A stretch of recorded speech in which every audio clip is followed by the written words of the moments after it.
if Mr. Robert Goldsborough would come up. This is Mr. Robert Goldsborough from Washington, who will identify himself a little further and tell you what he has in mind. Thank you, Colonel Bunker. Thank you for the indulgence of listening for just a very few minutes about the current program of our administration to do away with our country. Very briefly, I might say that I tremendously appreciated Mr. Rousselot's speech, having been a former staff investigator for the House Committee on Un-American Activities. It's rare to see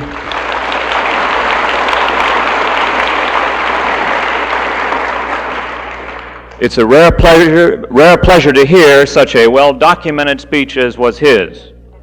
I might say that I would disagree with him on one point, in that I dare say he could not document the statement about Gordon Hall not knowing about the communist directives.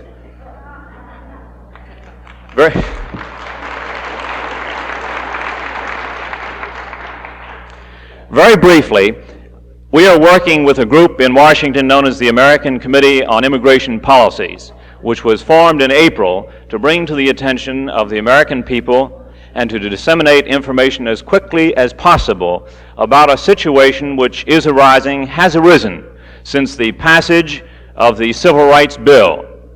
A very prominent conservative senator has said in the past few weeks that if this new immigration bill passes, which is now before the Senate Immigration Subcommittee and the House Immigration Subcommittee, that if this new bill, as proposed by Congressman Manny Seller of New York, who, as you know, is a liberal, that this will be a completion of the 2 or 3 steps, along with the Civil Rights Bill, necessary to put us into an international world government.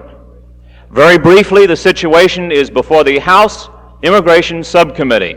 Right now, Dean Rusk testified for the State Department on Thursday, July 2nd, in favor of abolishing the backbone of the McCarran-Walter Immigration Act.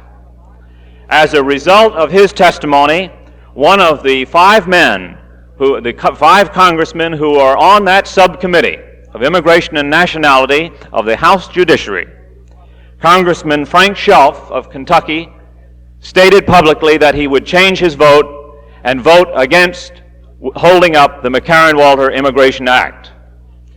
Frank Shelf, spelled C-H-E-L-F, of Lebanon, Kentucky.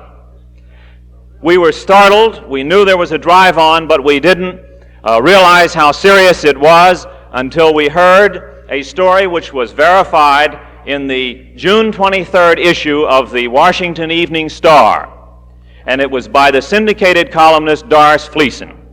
It said, and I will just quote 2 short paragraphs. It's headed, "Immigration Bill Starts to Move." Almost unnoticed, another major piece of legislation proposed by President Kennedy, but long stymied in Congress, a new immigration law, is beginning to move through the legislative obstacle course with the personal guidance of President Johnson. Further down in the article, you read this, quote, "Last week, however, President Johnson moved in on Feehan, that is, Chairman Feehan, Michael A. Feehan, Congressman from Cleveland, Ohio, who is chairman of the House Subcommittee on Immigration and Nationality. Last week, however, President Johnson moved in on Michael Feehan on the plane trip back from Cleveland and finally was assured that the bill will not be buried in subcommittee." Now, it is moving fast, as Doris Fleeson said.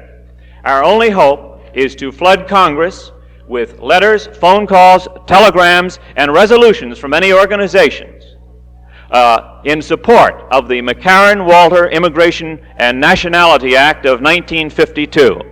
If this act is done away with, as was pointed out by a very prominent conservative senator, it will do away with the background of the backbone of our immigration law and will prevent the security checks necessary for preventing the easy flow of communists in and out of the country. We have information on it at our booth if you're interested in any further material. Thank you very much. Thank you, Colonel Bunker.